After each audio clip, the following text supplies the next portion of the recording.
Ready? Hit it! Hello everyone and welcome to Variety Theatre, the Spice of Life podcast with Maria Lovelady and Michael Alan-Bailey, a podcast that aims to bring all things variety out of the wings and into the limelight. So without further ado, let's get this show on the road.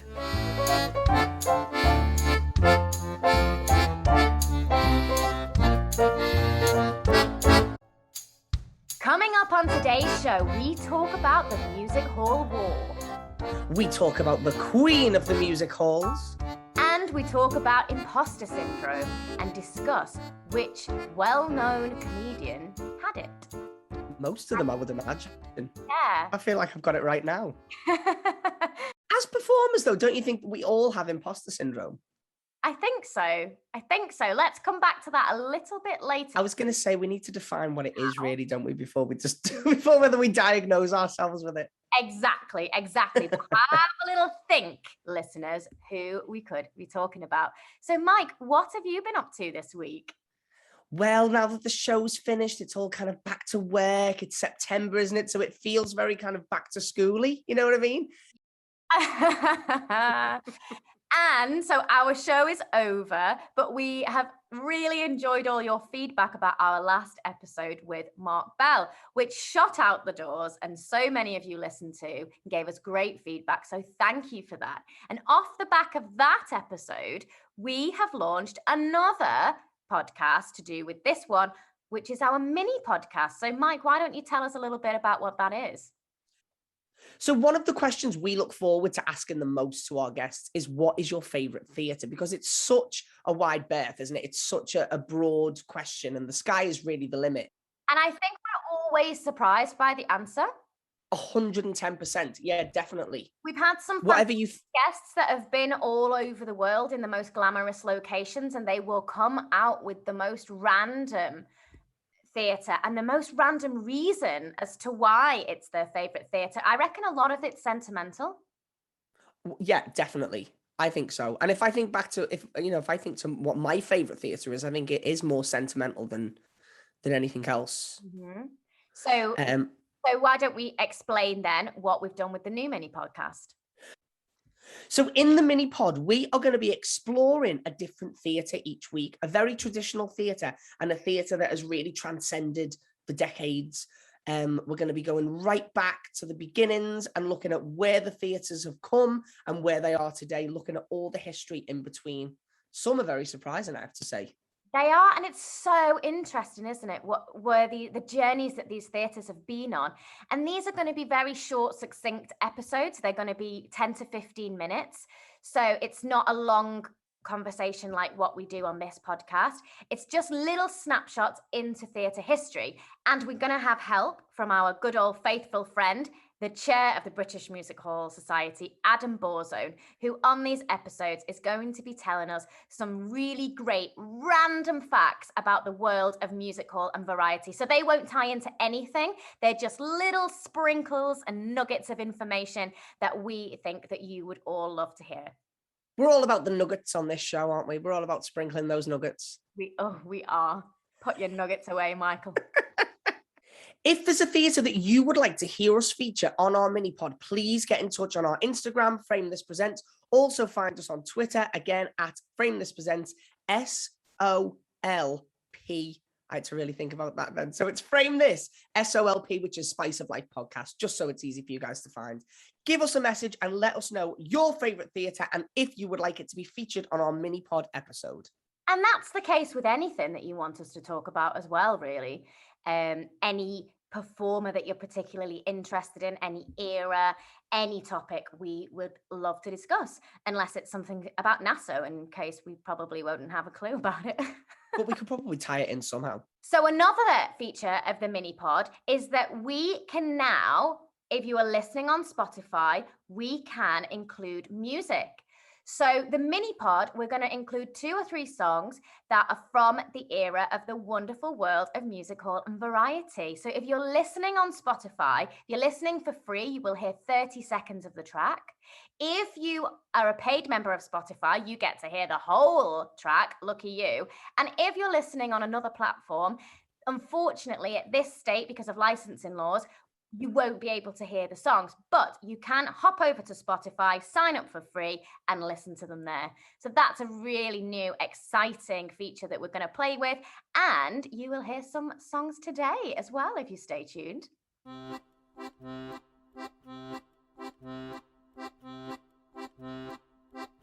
Right then, Maria, come on, let's hear your fact. What's your random fact of the day?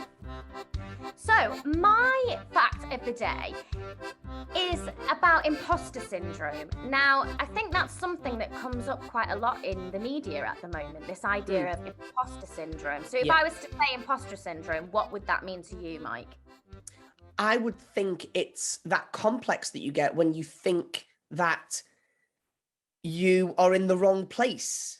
You know, like somebody gets really successful, somebody does well for themselves, and it's that constant anxiety of thinking, I don't deserve this, I shouldn't be here, and that fear that you're going to be found out, that someone's going to wake up one day and say, hang on a minute, you're not very talented, get back down. Amanda Holden is living with this every day of her life. She is waking up and panicking, thinking to herself, when are people going to absolutely twig onto this? I keep getting away with it, isn't it marvelous? We can never have her on as a No, we can never have her on. Yes, so that's a really great explanation for imposter syndrome. And I think it's something that a lot of people deal with every day, especially performers. Mm-hmm. And the more that we look into this world, the more that we know that this was happening. So even jumping back to a couple of episodes ago when we were talking about Dan Leno, it's this feeling that you're never quite good enough. And because of one of our guests that's coming up who wrote gags for Groucho Marx, I was doing a lot of research on him, and I didn't know that there is a version of imposter syndrome that is called the Groucho Marx syndrome.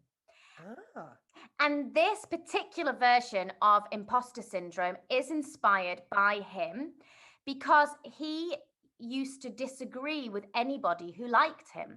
So his version of imposter syndrome would manifest in a way that if somebody thought he was good, whether it be an audience member, a peer, or one of his bosses, he would automatically assume that they were stupid and that they were wrong.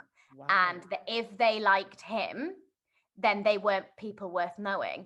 And so he kind of would end up with disdain for people around him because he believed that what he was doing wasn't good, and that anybody that did think it was good was stupid. And this manifested in a very famous incident. So he was accepted to the Friars Club in Beverly Hills, and when he got accepted as a place, it's somewhere that he really, really wanted to be. He sent them a telegram saying, please accept my resignation. I don't want to belong to any club that will accept people like me as a member.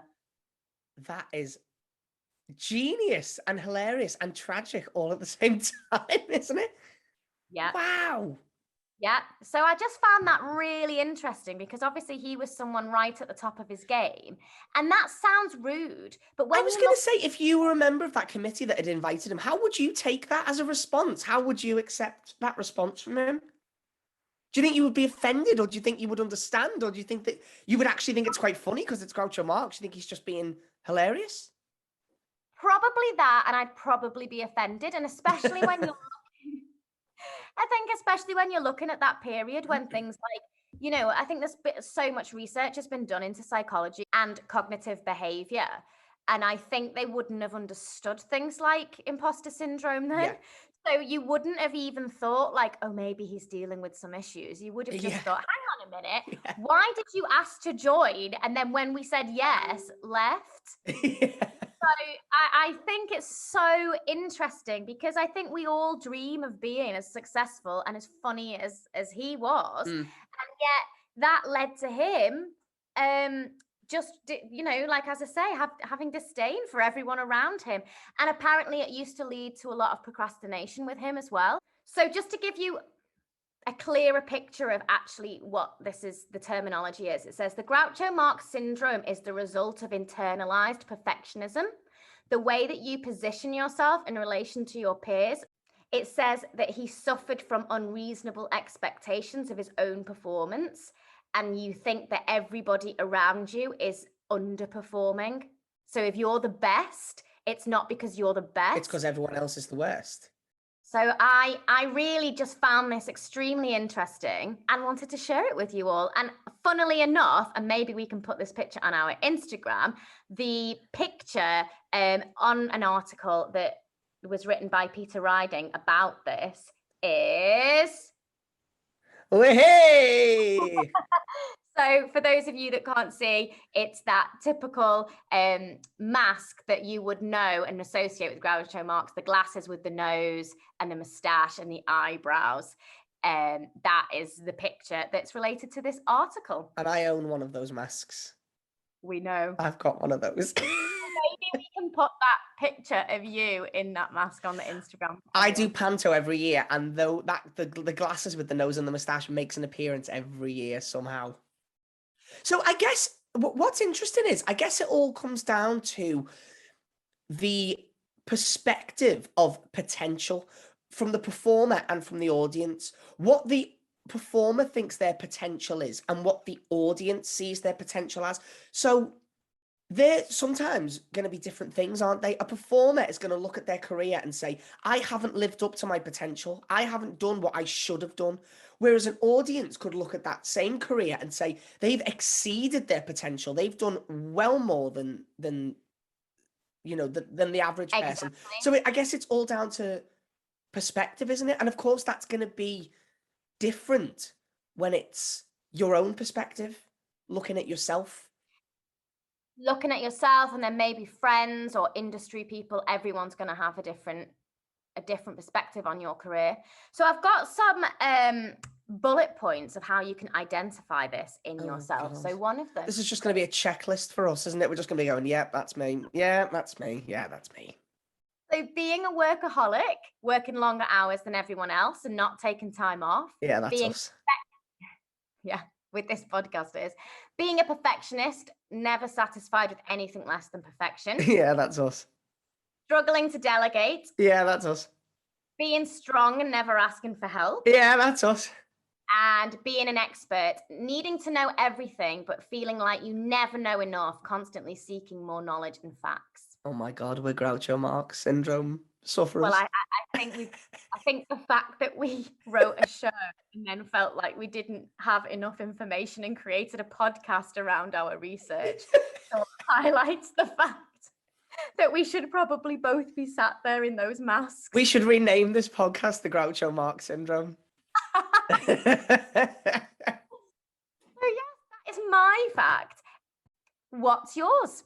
I'm going to give you a really quick one, really short and sweet, and we're going to bring it slightly more modern day. I mean, I say slightly more modern day. We're still talking like, you know, the 1970s.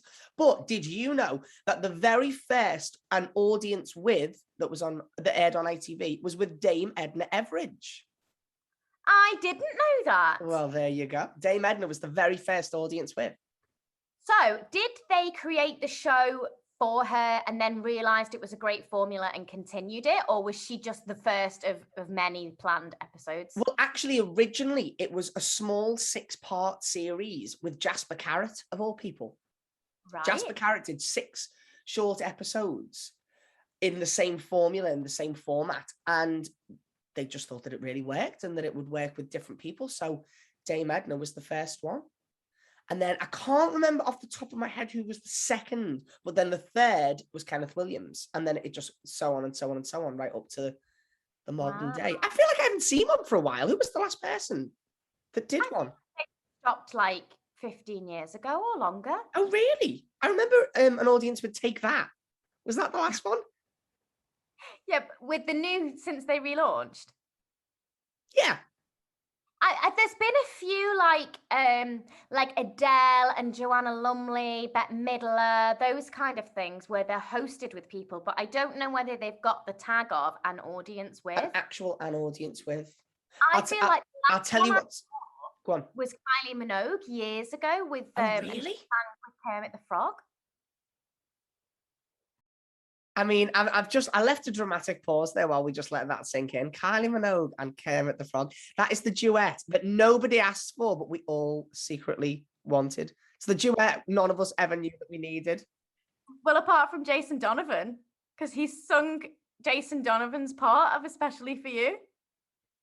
I totally forgotten about that. I need to take that out on YouTube. Yeah. I tell you what's a really great throwback as well, if for anyone who is a fan of An Audience With, it's on YouTube. You should get onto it. Just go back and watch An Audience With Lily Savage. It's top tier. It's top tier entertainment. I think I saw that years and years ago. He's just, there are no words to describe him. The humor, the quick-witted humor, and his delivery, his casual delivery, like it's literally just pouring from his mind, like it's not scripted in the slightest. I mean, I don't know how much of it was, you know, he's such a charismatic performer, isn't he, Paul O'Grady, that he does just let rip, and he does go on avalanche of, you know, he feeds off the audience, I think, in the moment. Definitely. And he sings loads of like traditional cabaret and variety type of songs as well. He sings a brilliant song as Marlene Dietrich, where she's leaning against the lamppost and she's singing. But the song, she's leaning against the lamppost, like, you know, a dimly lit lamppost on a street, singing. But the song is about how the lamppost is attached to her Mac. Why is this not on anymore? I know. So is that available on YouTube? Can you get it? It is. I'm pretty sure that it is. Because I can't wait to see that. It is. It's available on YouTube, and it's An Audience With Lily Savage from 1996. Well, that's the great thing about the internet, isn't it? Is that, you know, even as recently as like the 90s, when these comedians were out there, you know, the internet and YouTube and that instant accessibility wasn't a thing even back then, was it? So it's easy to forget how brilliant all these people were. So that's one of the great things about the internet now, is that all of these old clips and all of this old material is resurfacing, and we're able to see these people in their full flow, in their prime, and just marvel at what geniuses they were. Well, that leads us on to our next section of the podcast, because we now have Spotify. We can now access songs from the music hall era instantly, which is something that the performers of that time would have had no concept that we would have been able to do. So our next part of the podcast, we are going to be looking at the wonderful Mari Lloyd. She's been featured in quite a few episodes that we've done, and a few of you have got in touch to ask us, who is she? Can we know more? So the next part of this podcast is going to be looking at Mari Lloyd, her life and her career. And if you are listening on Spotify, now we're going to play you Mari Lloyd, A Little of What You Fancy Does You Good. Oh, wasn't that brilliant, Mike? Just brilliant. I mean, that's more than 100 years old, and it's still hilarious. It's still hilarious, and it gets you going. And I just love that this woman was just such a powerhouse and just respected and admired, and earning the money that she was earning that long ago. I think it's something that we just should hold on to. And the fact that we can listen to it on platforms such as Spotify is just wonderful, because that would probably blow her mind. It really would, wouldn't it? She'd love it. So we're going to talk about Mari Lloyd in a little bit more depth now. But first of all, anyone that listened to our mini pod will have heard us introduce our brand new feature, the Get to Know More Zone with Adam Borzone, where the chairman of the British Music Hall Society is going to give us some nuggets of information regarding musical, variety, and all things show business. This week, he's got some fantastic nuggets of information about the queen of the music halls, Mari Lloyd. So let's go over to the Get to Know More Zone with Adam Borzone.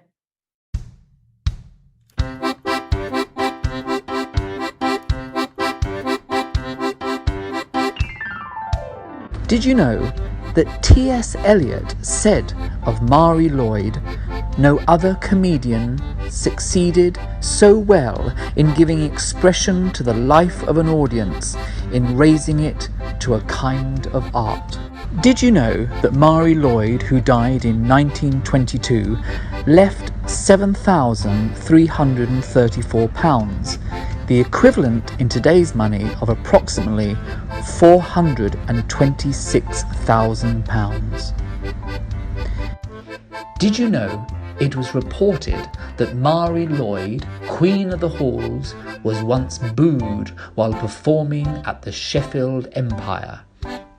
Miss Lloyd politely advised where the audience could stick its famous cutlery. Did you know that Mari Lloyd's last performance was at the Empire Music Hall, Edmonton, on the 4th of October 1922, and she died 3 days later? Did you know that when Mari Lloyd died in 1922, 50,000 people lined the streets to see her funeral pass?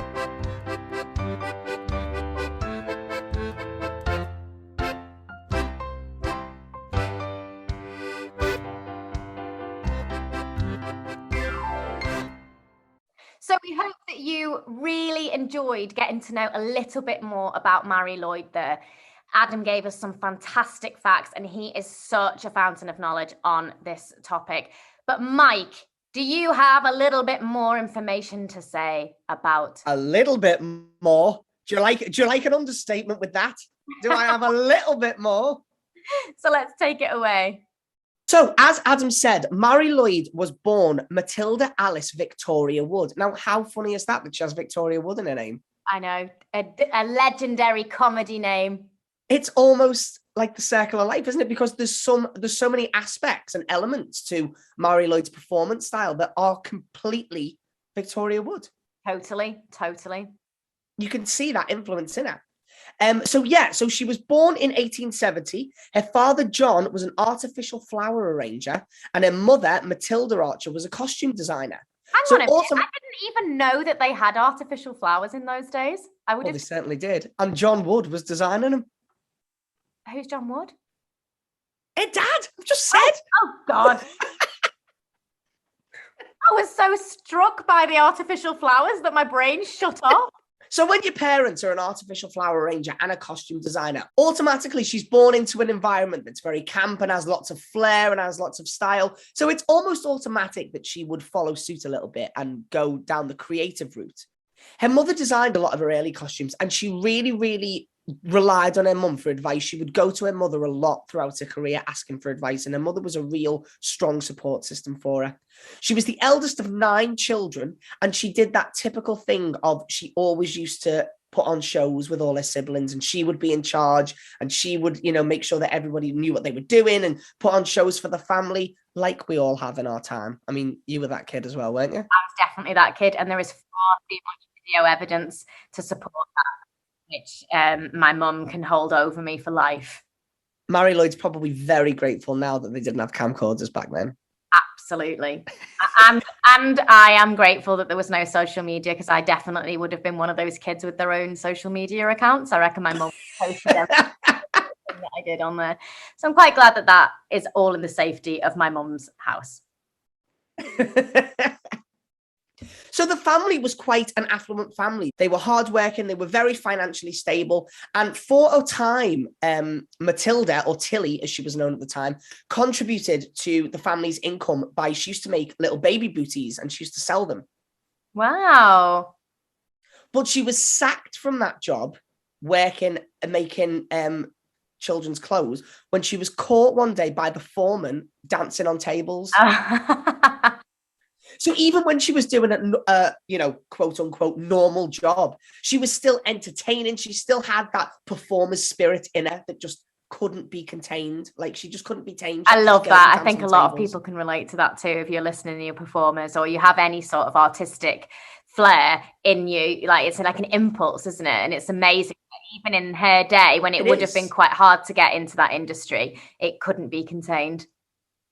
So she passionately wanted to be a performer, and she made this stage debut in 1885 at the age of 16. Now, when she started out, she briefly changed her name to Bella Delamere. Oh. Knowing that fact, I think there's a real naive charm to that, because you can imagine somebody like Mari Lloyd imagining that the name Bella Delamere is this really exotic name that kind of really separates her and gives her that star quality edge that she will have been But craving. it actually just now to us sounds like someone off RuPaul's Drag Race. Yeah, absolutely.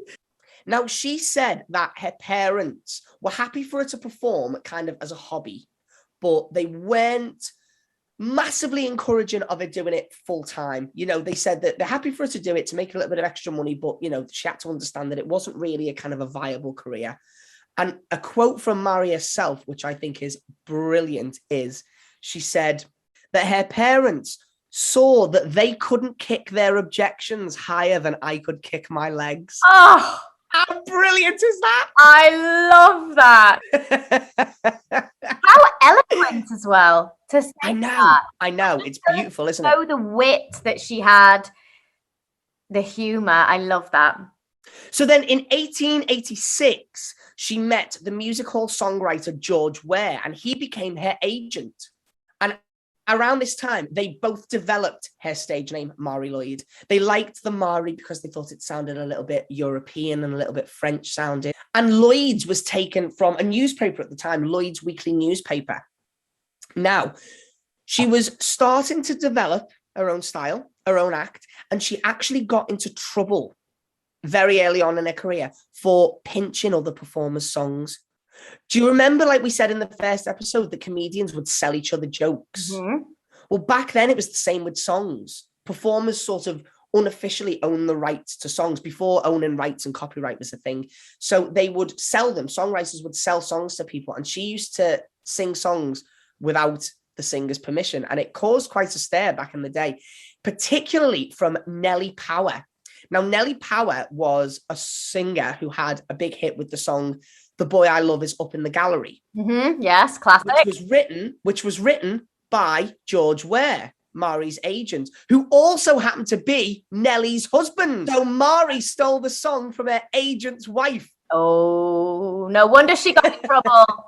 She got into loads of trouble, apparently. And, you know, legal action was threatened throughout the years by various performers. But she became renowned for these songs. That song in particular, "The Boy I Love Is Up in the Gallery," became her early signature song. And it's really the song that catapulted her to success amongst the masses. So back then, when her career really started to take off, she started to tour all over the place, all over the country. And she even started going abroad as well. And she was earning a salary of £100 a week, which, as you can imagine, back then was a lot of money. Wow. So then when she was making a good wage, she was able to buy songs from more well-renowned composers and make them her own, which is how she established her act more as time went on. Now, one of my favorite facts about her is she was approached by Augustus Harris, who was a big theatre impresario, and he used to produce the Christmas pantomimes at the Theatre Royal in Drury Lane. And they were huge, big spectacles. And they used to feature our very good friend, Dan Leno. Of course they did. Of course they did. Dan Leno was the resident dame in Augustus Harris's pantos. So he approached Mari with an offer of appearing in them. Now, this is where she was brilliant and where she was shrewd and where she was very, very clever. When she met him and he made her this offer, she pretended that she'd never heard of these pantos before. And she deliberately confused the Drury Lane Theatre with the Old Mall, which was like a smaller, more rundown theatre. And she said to Augustus Harris, "Oh, do you mean you want me to perform at the Old Mall? Oh, I've never heard of the Theatre Royal." So she deliberately downplayed it so not to appear too eager. Deep down, she was absolutely thrilled that she was being asked to perform in this world-renowned show, but she just brushed it off like it was nothing. Like, "Oh, you want me to perform in this huge, big show? Oh, I've never even heard of it." And I just think that's fantastic. So not only was she a fantastic performer, she was a fantastic businesswoman as well. Exactly. She was really shrewd. She just had her finger on the ball all the time. And this was evident again when it came to her run-ins with the theatre censors and the members of the Social Purity Alliance, which sounds... Oh, those members. I hope none of you are listening today. In particular, Laura Chant, who was kind of the Victorian equivalent of Mary Whitehouse. Right. You know, she just kind of went around getting offended by everything. You know, she was a writer. She was a feminist. She didn't like bawdiness. She didn't like blue songs. She didn't like things of ill repute. You know, she was very pure. She was very straight-laced. She was very down to earth. So as you can imagine, she had a big, big problem with a performer like Marie Lloyd, who around that time was developing a reputation as a bawdy performer. Yeah, and I think that's something that we look back on, because when we're looking back on this time and we think, oh, history and what were women up to in that time and what was theatre like in that time, and actually, you know, as we discussed last week, these entertainers, they came out of the back of pubs, like their audiences were drunk, they were rowdy, they were really demanding a good show, and being bawdy and being loud and being suggestive and daring was a way of getting their attention. Absolutely. And in the press back then, Laura Chant and Marie Lloyd were really pitted against each other as like deadly enemies, you know, the rivals, the kind of the pure feminist writer trying to keep the city clean, you know, won't somebody please think of the children, that kind of thing, against Marie Lloyd, who was this bawdy, brash queen of the music halls. But actually, they shared a lot of the same political views. They weren't enemies. They had a lot of things in common.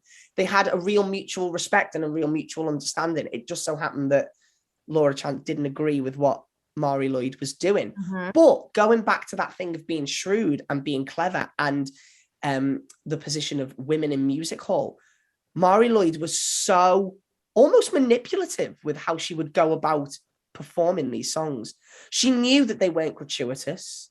She knew that there was nothing blatantly rude or offensive in them. It was all about innuendo. It was all about how she performed them. It was all about giving the audience a little wink and a little nudge, and, you know, enunciating certain words in a certain way so that the audience takes on all the suggestive qualities of the song without it ever being suggestive. I think for example, interesting as well when you know about that period, because a lot of these songs are quite famous that kids sing.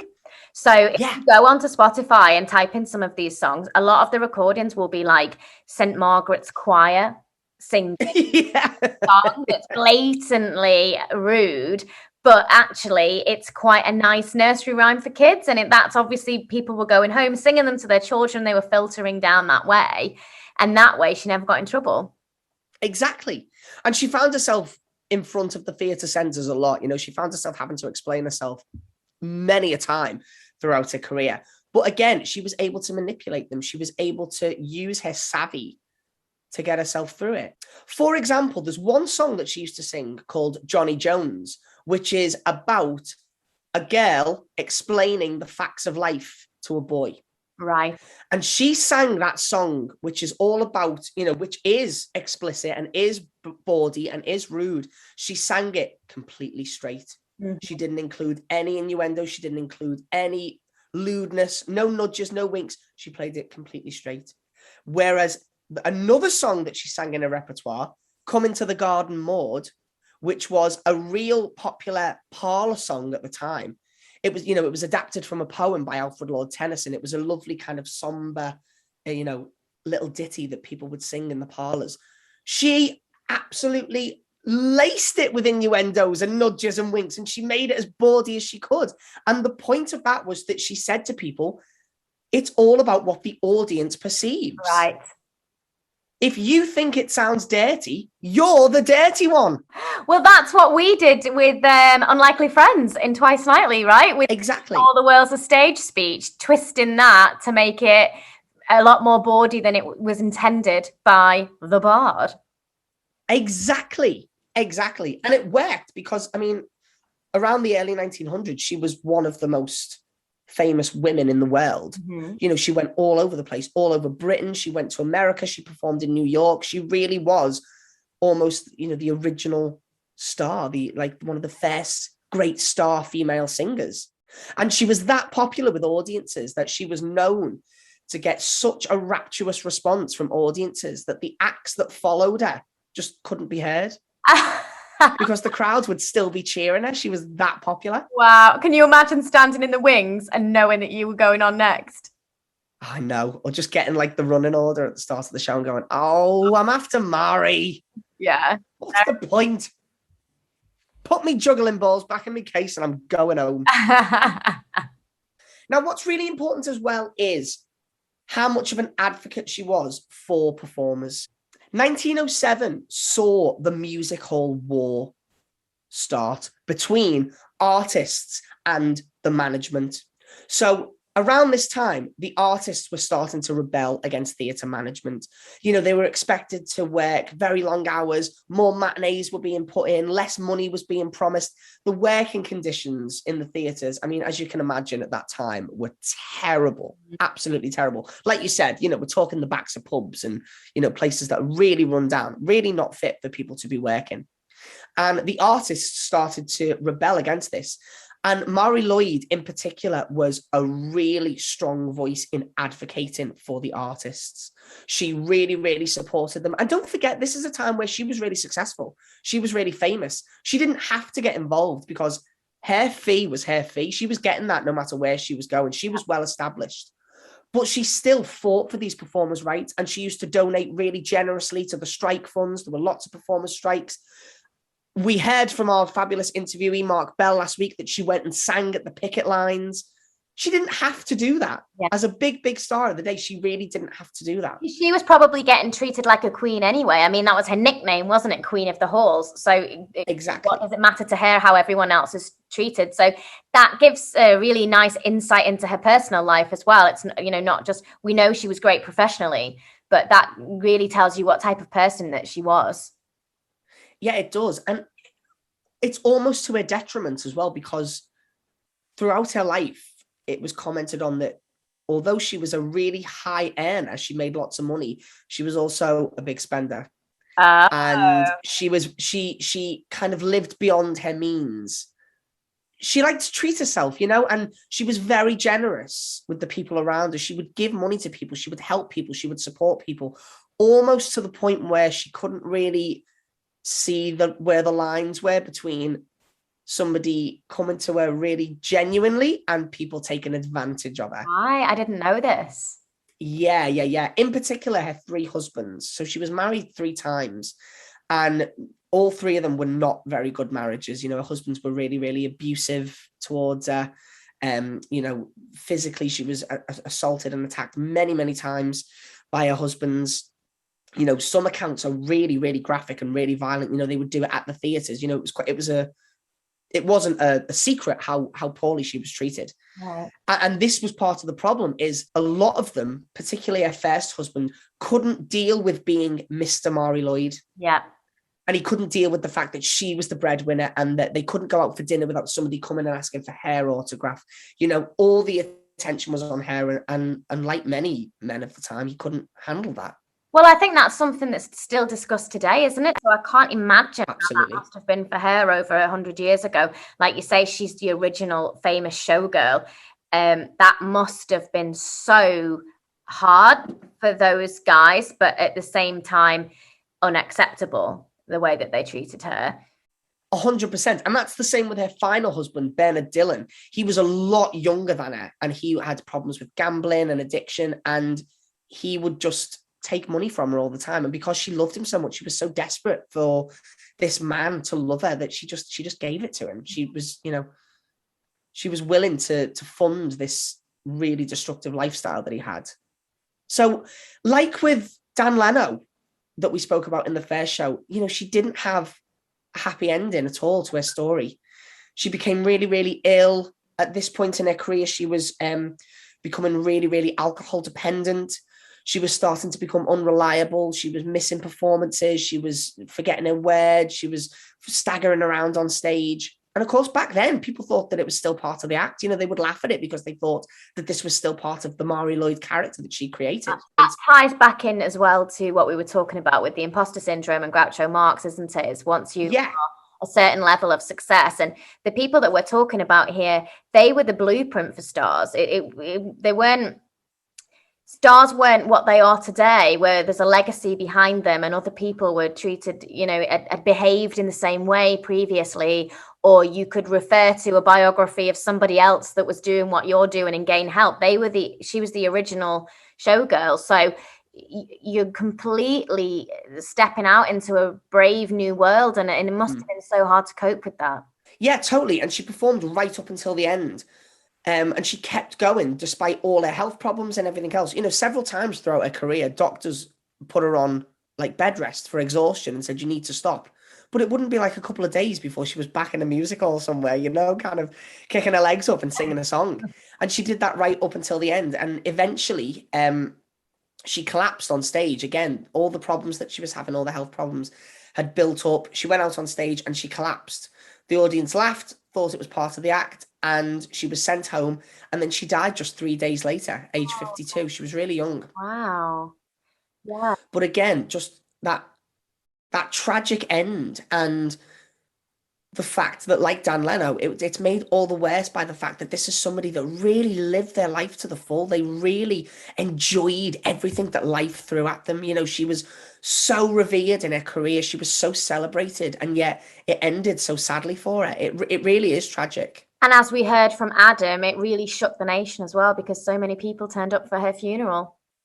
So many people turned up for a funeral. They literally lined the streets, which is a total testament to how admired and how loved she was. That's like royalty, isn't it? It is. That is something, I mean, in our lifetime, the only thing I can compare that to would have been Princess Diana's funeral. Exactly. And like Adam said in his fact, that quote that T.S. Eliot said about her, I mean, that's beautiful. Mm-hmm. For someone like T.S. Eliot to say that. Originally, when I heard that quote, I said, that's like poetry. But then I thought, well, it's T.S. Eliot, so it actually is poetry. He will only write about cats, Michael. He writes about more than just cats. And I think it's really interesting that this many people turned up for her funeral and were so touched by her. It shows how many gigs that she did, because it's not now where, you know, people were moved by Princess Diana's funeral. None of those people would have actually ever really seen her in the flesh. It was all through media, TV, reading magazines. Everyone that turned up for Marie Lloyd's funeral must have seen her, been affected by her live, because of the time period. So that shows how many gigs she was doing and how accessible it was to go and see those big stars of the day. Because 1,000% knew about her just from actually watching her rather than experiencing her through a TV as we would today, or on Spotify like we're doing now. Yeah. And it really speaks to the medium of theatre and how powerful it was all those years ago, like we say, literally more than 100 years ago, and it was such a big part of people's lives. So she was an incredible woman, all these amazing things she did throughout her career. And I've got one extra little fact for you, which is in 1912, Marie Lloyd was left off the bill at the Royal Command performance, which is now the Royal Variety performance, because they wanted to adhere to very decent, law-abiding family show kind of rules. They wanted it to be clean. They didn't want any suggestiveness. So they left Marie Lloyd off the bill. Now, at the time, she was the biggest star in the world, and she wasn't happy at all. So on the same night, she staged her own concert, like a rival command performance. How brilliant is that? And she said that her performance was a Royal Command performance for the public. She was like, this isn't about performing for royalty. This is about performing for the people. Wow. And that's just her all over, isn't it? But imagine having the confidence to do that, to go against the Royal Variety show. And to know that people are going to turn up. And I just think exactly. Volumes, as we've just said, about who she was as a person, what her beliefs were. I guess you'd have to have a big ego to be able to do that, but then also have the box office figures to pull it off. Exactly. She really was a pioneer, and it's a term that's used very loosely these days, but she really was a legend. You know, we owe a lot to her. Performers now owe a lot to Marie Lloyd in terms of the music hall war. The fact that she fought successfully for better conditions, better wages, better rights for performers. I mean, there's still things that are implemented now in our time that all the performers are getting to experience, and it's because of people like Marie. Okay, so for our Spotify listeners, should we have another little blast of Marie? I think we should.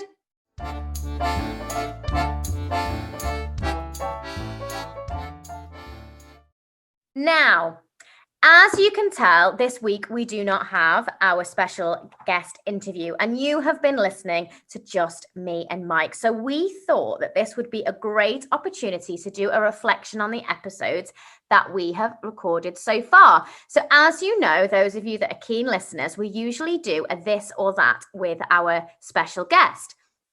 So this week, because we can't do that with a special guest, I have created a quiz for Mike about the last few episodes, and we would love for you to play along at home and tell us how you get on our Instagram, our Facebook, or our Twitter. So are you ready for this, Michael? I am. Do I need a pen? No, I think I'll ask the question and you can answer it straight away.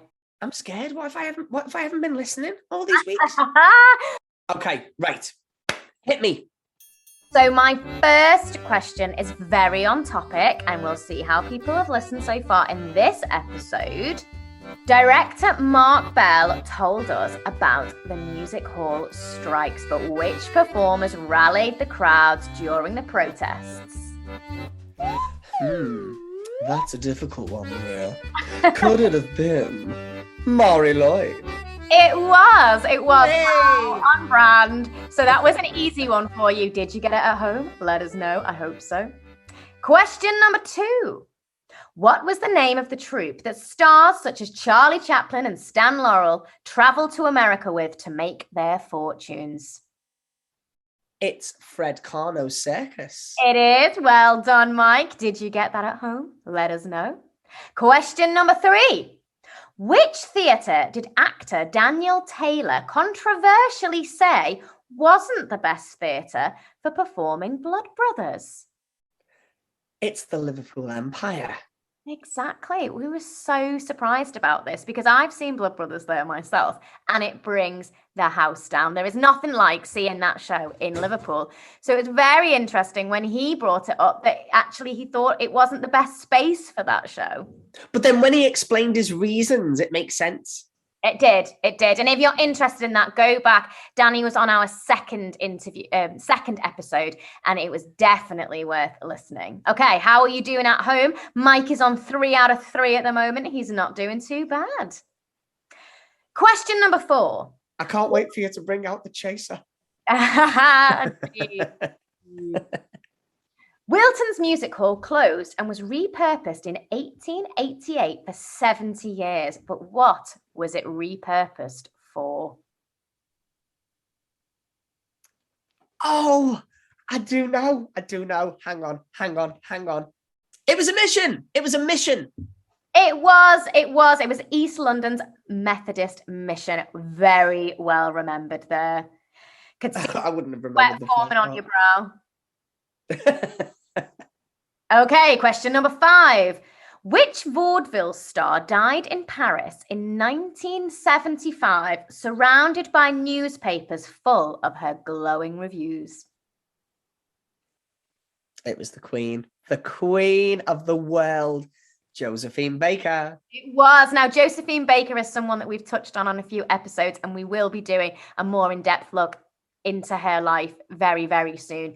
She was a fabulous performer over in America, and we absolutely love her. She did a show that was a huge success, and a few days later, she was found in her bed in Paris, surrounded by her glowing reviews, and that's how she died. And I just think that's kind of how any performer wants to go, really. 110%. That's why I was so scared when we got good reviews for Twice Nightly. I thought, oh no, I can't read them in bed. I'll be found days later. Oh, God. Okay, question number 6. Finish the Tommy Cooper gag. Oh, God. As performed by Daniel Taylor on our second episode. Doctor, doctor, I broke my arm in 3 places. Well, stop going to those places. Hey! Very good. Well, stay away from the places. Lovely. Question number 7. Which theatre did the funniest man alive, Dan Leno, create with a consortium of others in 1900? I actually think the answer to this question is going to be the subject of one of our mini pods very soon. Mm-hmm. It's the Grand in Clapham, also known as the Clapham Grand. It is the Clapham Grand. Well done. And that was discussed last week in our episode with director Mark Bell. Question number 8. You're doing very well, by the way, Mike. Thank you very much. I'm sweating cobs. Question number 8. While receiving his honorary Oscar in 1972, Charlie Chaplin, of course, received a standing ovation from the audience. But how long did it last? Oh. Okay, good. Options. Multiple choice. 2 minutes, 7 minutes, or 12 minutes? I would have thought that I knew this, but then actually the options have thrown me a little bit. I'm going to say 12. I think it's 12 minutes. It was 12 minutes. Can you imagine how long that must have gone on for? He would have... Well, yeah, 12 minutes. I know about him.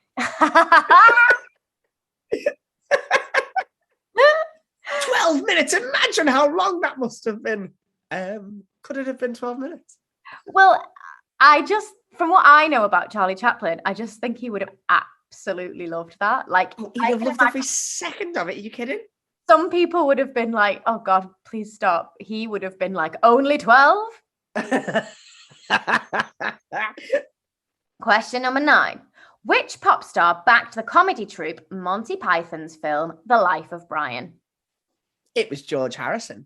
It was George Harrison. A little surprising fact there, because I don't think he's someone that people necessarily relate with Monty Python. But if you go back to listen to our second episode, you'll find out a little bit more about that. Or filmmaking in general. You know, his production company produced lots of really, really successful films that you wouldn't always associate with George Harrison. Absolutely. Now, last and final question. And okay. The most important of all. Oh. According to Adam Borzone, did Bruce Forsyth wear a weave? Yes, he did. Yes, he did. Yes, he did. I'm proud of it as well. He didn't keep it a secret from his audiences. And if you'd like to know more about that, you can go back and listen to Adam on our first episode talking about all things Brucey. I loved that.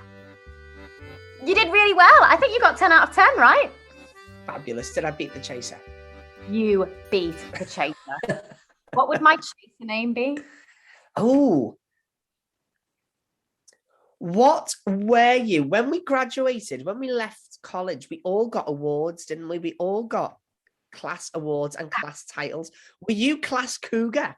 Class Cougar, yeah. Because I would absolutely I wasn't really much older than everybody else. I was like 2 years older than everybody else, and no one ever let me. But when you're a teenager, that's centuries. So I was class Cougar. I think that's what you'd have to be then, isn't it? You'd have to be the Cougar. Cougar, love it. I love it. Well, you have beaten the Cougar and you got 10 out of 10. Let us know how you got on at home. I think this has been a brilliant episode, Mike. I've loved it. I've loved chatting to you today. And it's nice that it's just been us, hasn't it? Not that we don't love our guests, but it's nice to spend some time together with the listeners. It is. And that's something that you've really beautifully fed back as well, is that you really like it, hearing me and Mike talk about our weird and wonderful world. So thank you for telling us what you enjoy and what you would like to hear more of. Please keep it coming, because we make this for you and we want it to be as useful and as fun for you as possible. Don't forget to subscribe to our channel on all of your podcast platforms. Give us a like, give us a rating, give us a review if the podcast platform you listen to allows for all that. And don't forget to follow us on social media at Frame This Presents on Instagram and Frame This Presents SOLP on Twitter. We really, really love hearing from you guys, and we can't wait to hear more from you soon. All that's left for us to say is... See you next week!